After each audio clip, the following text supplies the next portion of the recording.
Hello, everyone. Welcome back to the next one, the next podcast, the next interview in the Entrepreneurial Mindset series at WP Carey School of Business.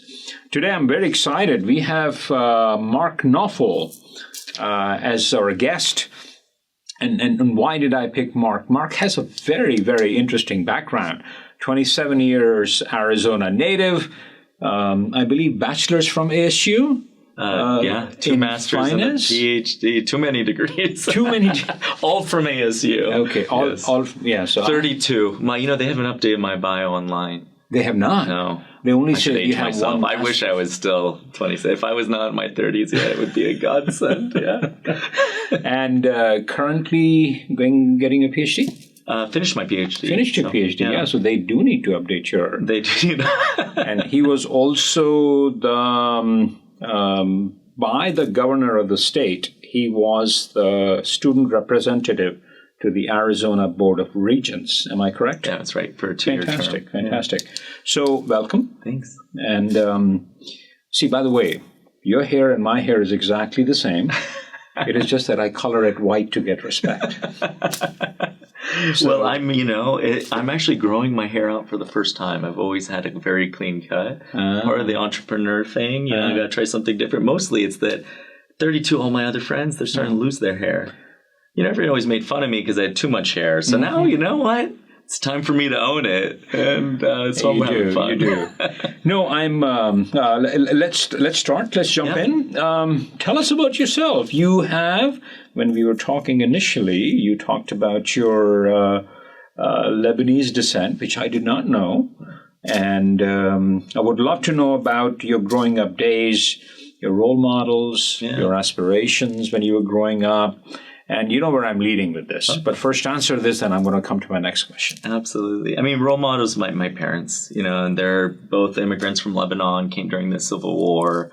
And my dad was always fascinated with America. And he was always born an engineer. Like he could just inherently take apart a car, put it back together. And he lived in a very poor village, and they would pool their money together to buy Radio Shack kits from America. And that's where he built this.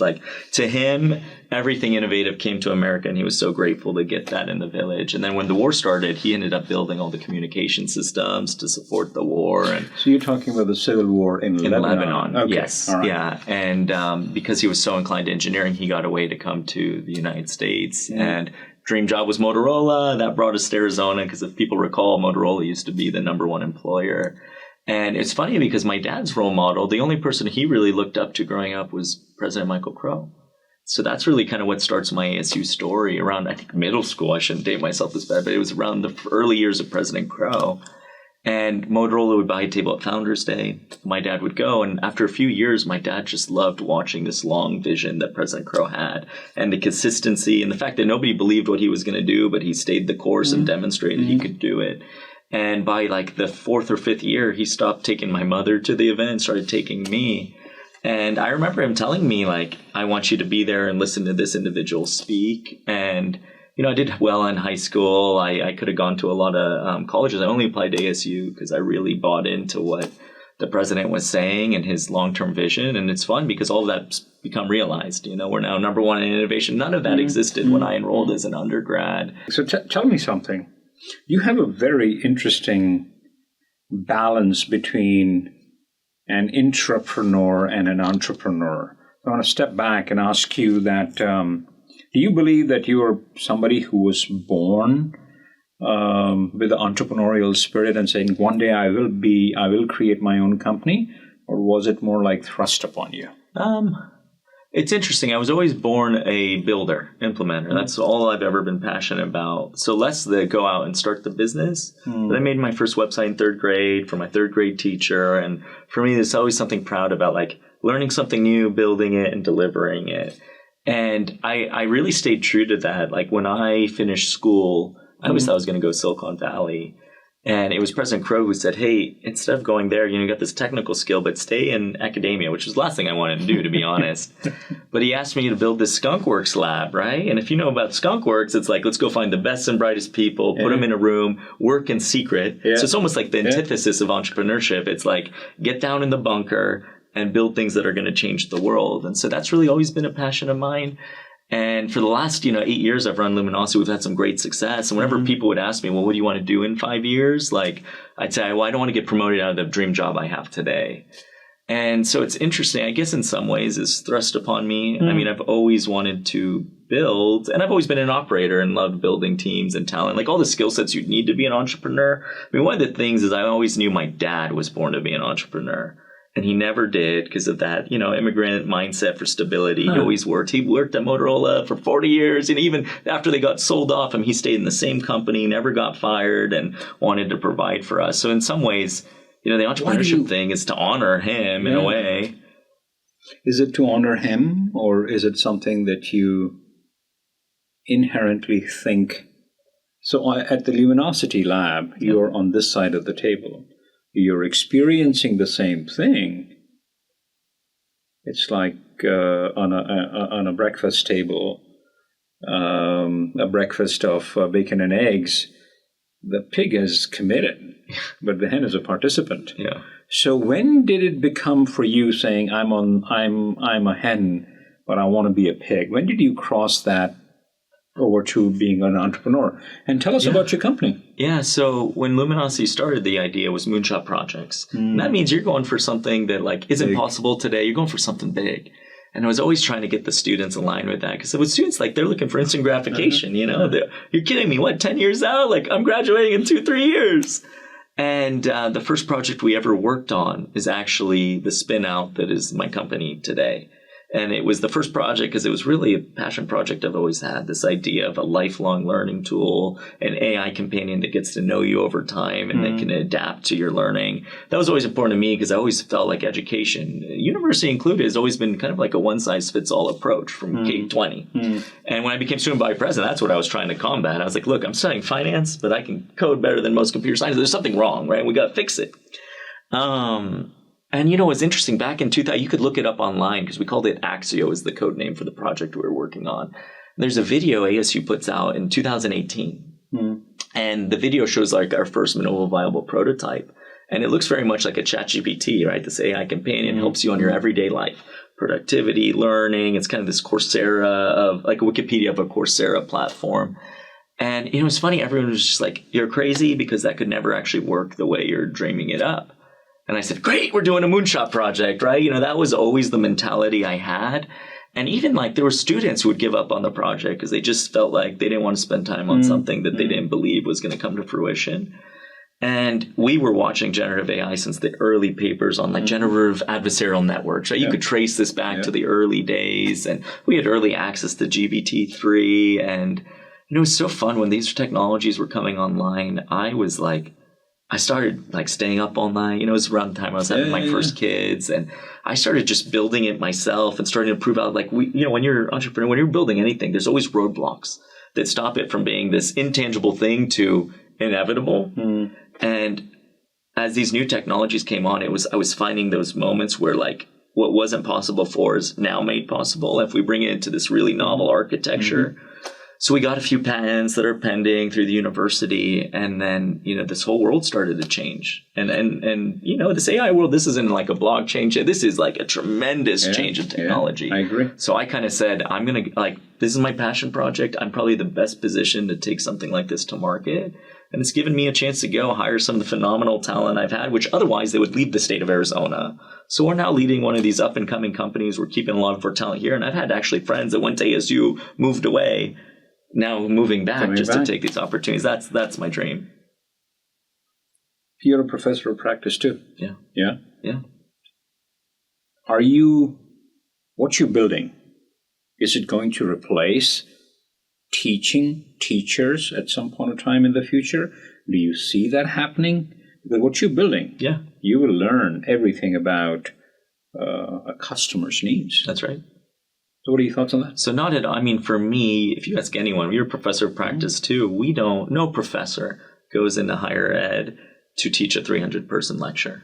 And if you want to do that, that's fine. But the reality is no students want to sit through a 300-person lecture. They want to learn from the professor. They want to be in the lab. They want to be building things. They want to be learning entrepreneurship hands-on. Don't tell anybody that I do teach a 300-person class, by the way. But is that why you do your job? It's okay if the answer is yes. Yeah, no, so that's a very, very good point. If the alternative was coffee shop, 10 students at a time, giving that mentorship, talking through your experiences. No, you've got a very good point. The 300-person class is a class in which you are lighting the fire amongst a lot of people. And it is a shotgun approach. Okay? When you pray that some of them will change, will turn. Yeah. What you're talking about, a coffee shop, which is an amazing experience, is when you really see the light in the eyes of the student, and it's a rifle shot approach. Yeah. So you're right. Both of them have their own pros and cons. To me, it's going to be such a different world. Like a tool like this, if it's not us, it'll be someone. It's going to start in K-12. I mean, the reality is we need to understand the individual, what they want to do with their life, right? And that doesn't have to map to a career, but as early as K-12, like no one taught me how to build a website in the school system. I learned on my own, right? Yeah. It should not be freshman year in college in a 300-person lecture where they're finally like opening up their eyes. Because most of the room, they're disillusioned by that because they feel like that general knowledge they've already been learning, right? And so you're teaching to the middle and ultimately it leaves everyone behind. And I'm not saying you get rid of lectures, but the reality is to have this advocate, really I'm trying to replace my Lebanese mother, the overbearing helicopter parent, which I hated. But the reality is like she got me through and asked me the tough questions and helped me enroll. And like when I came home from school, helped me solidify the learning. Yeah. I just think in higher ed, I'm a professor of practice because I never teach the lectures. I teach through my lab. We do projects together. Okay. We do hands-on projects. And it's not always technical projects. Yeah. I mean, for me, the whole institution should gravitate in the future, right? And there'll still be lectures. All I'm saying is we should free up faculty's time to really roll up their sleeves and work with students and teach them hands-on. And if we're going to teach, it's like my favorite classes were the sit down in a coffee shop, smaller group, and really teach from experience. And all that to say, it's like this tool is meant to not replace a teacher. We're trying to remove the mundane aspects of the system. We're trying to learn the individual. And I think professors are going to be incentivized to really get to know each student and really like personalize the learning to them and spend more time with them, because that's what you're never going to replace. No, interesting discussion. Tell me, are you now 100% an entrepreneur, or are you still a professor of practice? Yeah, so I still basically advise and teach, but very little right now. I mean, it's a university spin out. So for us to get the university a win, I'm all in on the company. We got 12 employees now and growing. We're doing 3 acquisitions this summer. It's a weird thing to be doing at the stage of the company, but some very unique opportunities. And it's now or never, So I have 2 questions. One is when you did jump into the deep end as a fellow entrepreneur, did you look back at any day and say, what the did I why? What did I do? What did I do? And oh my God, there is no safety net. Yeah, I mean, I think both the success metric and the oh crap moment is when your burn rate monthly, because when you have 12 employees, I mean, when your burn rate is now higher than like what an annual salary is, and you're raising money and you're looking at your burn and ultimately you have 18 months to deliver and your back's against a wall.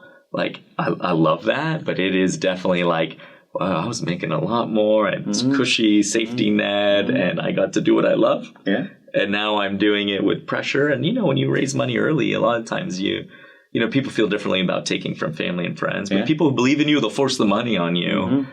And it's a whole nother level of pressure, even if it's very little money. When you have people that believe in you, put money in the company, you're not going to sleep. You're going to do it. You're not going to fail. Yeah.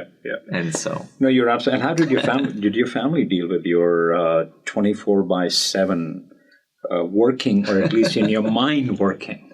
I mean, you said you just had kids. Kids, yeah. Yeah. And that's one of the things too. I mean, I do work 24/7. I like wake up in the middle of the night to like code myself. Early in the company, it's like I had to be everything. Yeah. Every role, as you have a smaller team, and thankfully we have a nice bigger team now, so I have to do less of that. To me, family is all that really matters. So, one of the nice parts is like having this company, you also have some flexibility, and there's days I work from home and my kids run to my office between meetings. And, I think they're going to be so proud. I don't want to do this forever. My family worries about me killing myself over doing this. I mean, the reality is this is such a passion, right place, right time, right person to be bringing into the market. And our worst case scenario here is that we're not the ones. Yeah. I think we will be, but someone will do something that looks exactly like what we do. And when they do it, it will be the next big thing. Like it's inevitable. And I'm willing to say that and have it on written record. Yeah. And I'll be pointing the video back in 2018. That's what my kid, for me, it's not about having a company to make money. You need that. Trust me, I want that. But for me, I want to tell my kids, my no lose situation is someone's going to do it. And I'm going to tell my kids, your dad was championing that from day one and help guide the pathway for it. And I want you guys to do that with your lives. Like I want them to be dreamers and doers and go for the moonshots. And, this is my way to inspire them. Fantastic. Yeah. No, this is because at some point in time, I'll tell you my story, not on this podcast, but my first, I say prototypes are also a dime a dozen because my first prototype that I built, which I did not implement, somebody else did. Yeah.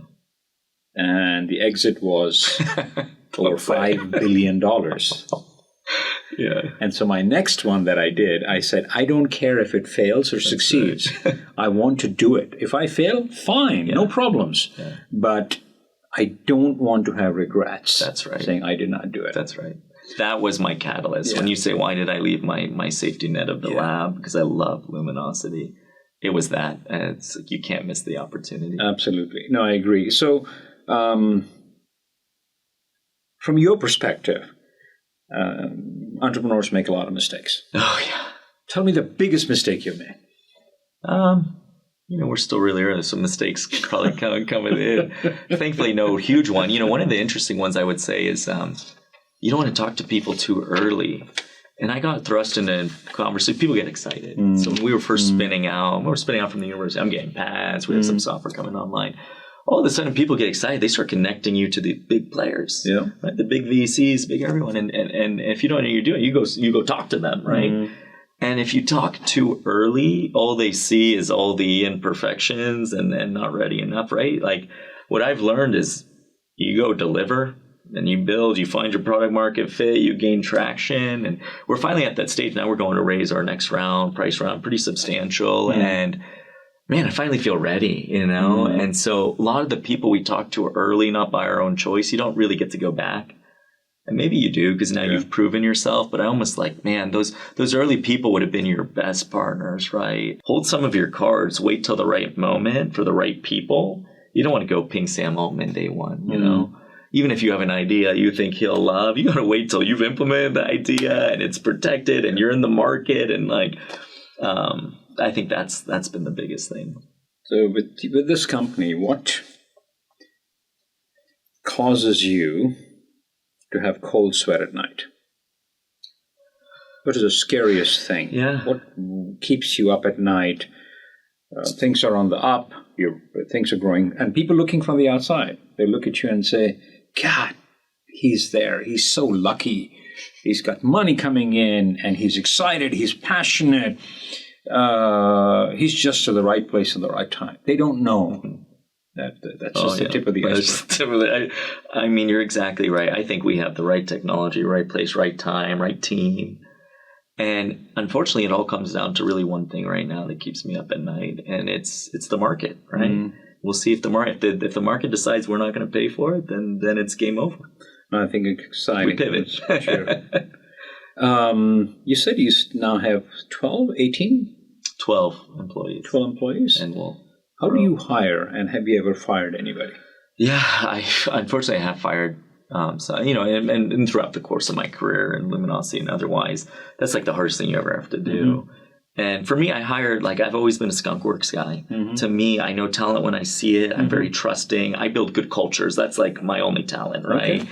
I might have technical skills in all of this, but I pride myself on being a good operator because I can build good teams that know how to deliver. And you only do that if everyone really loves each other and gets along. And that's been Luminosity.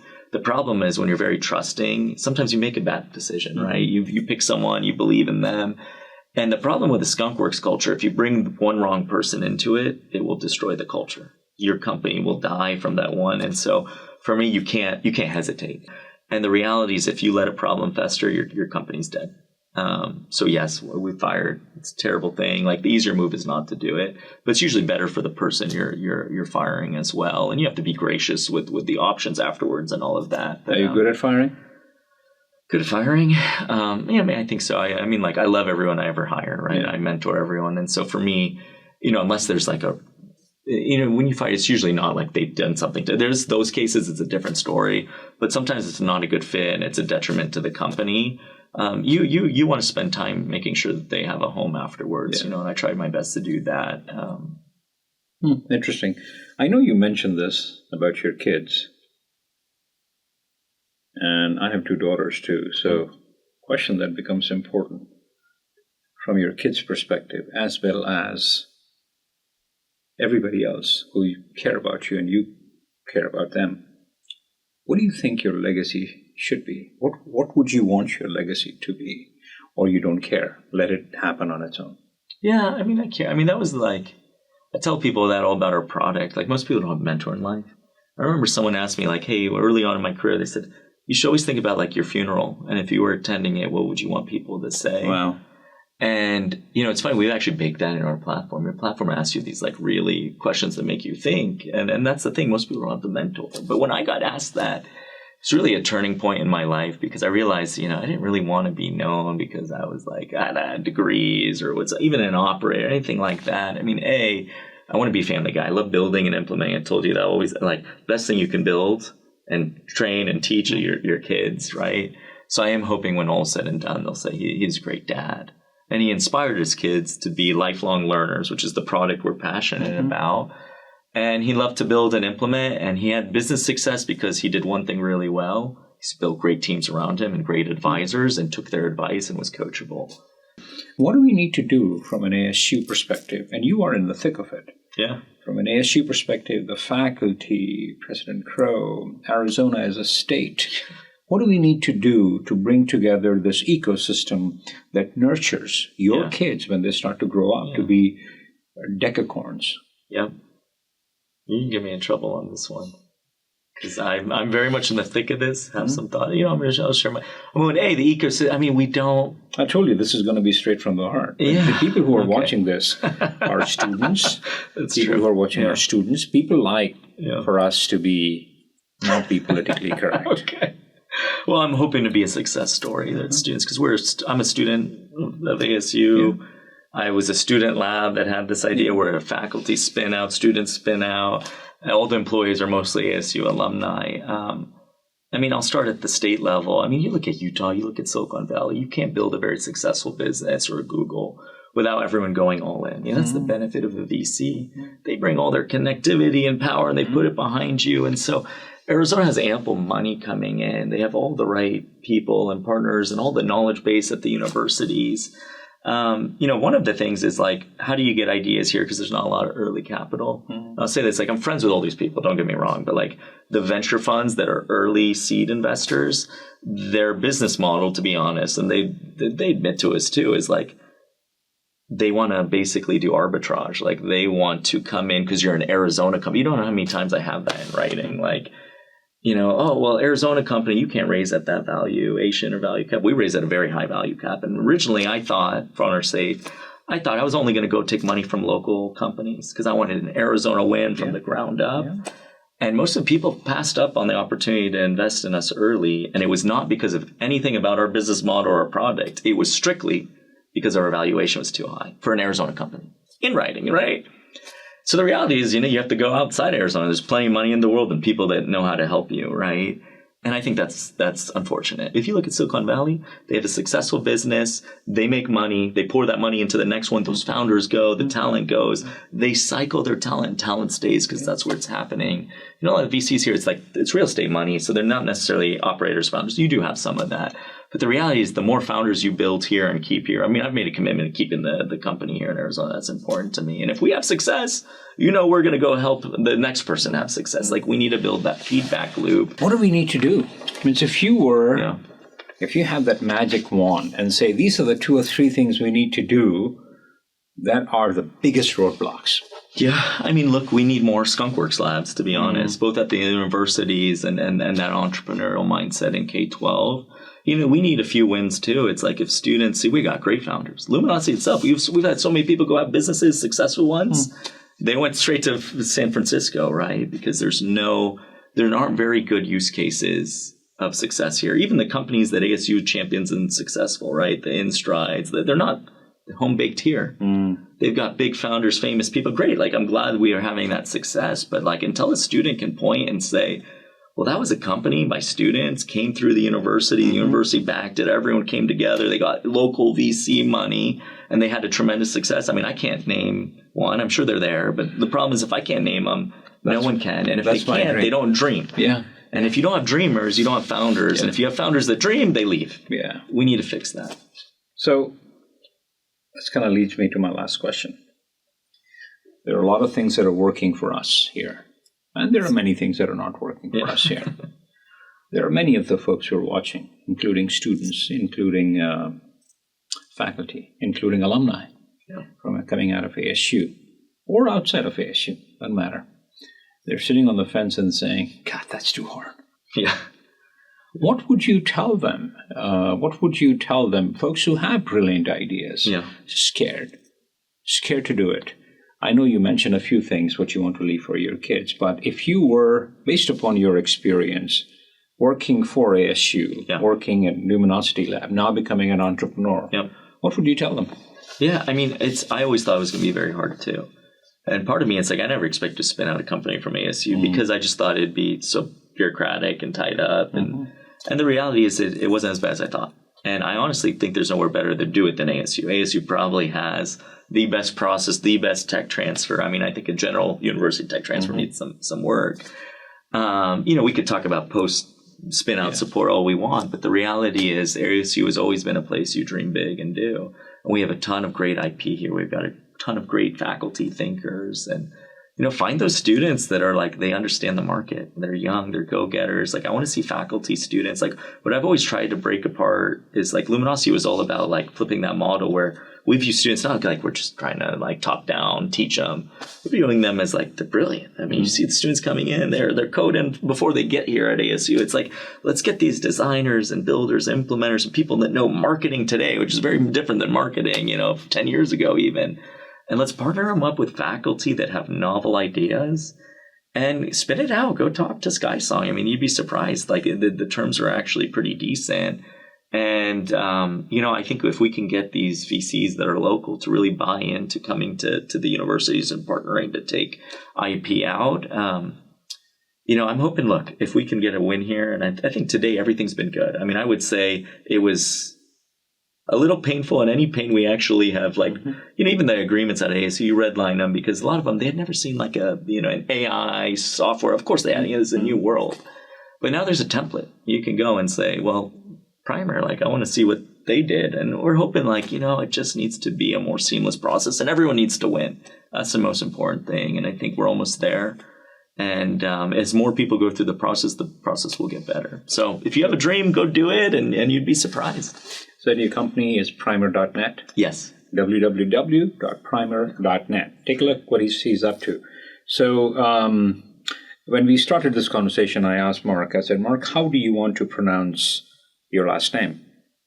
I have a long name, and I know that people butcher it.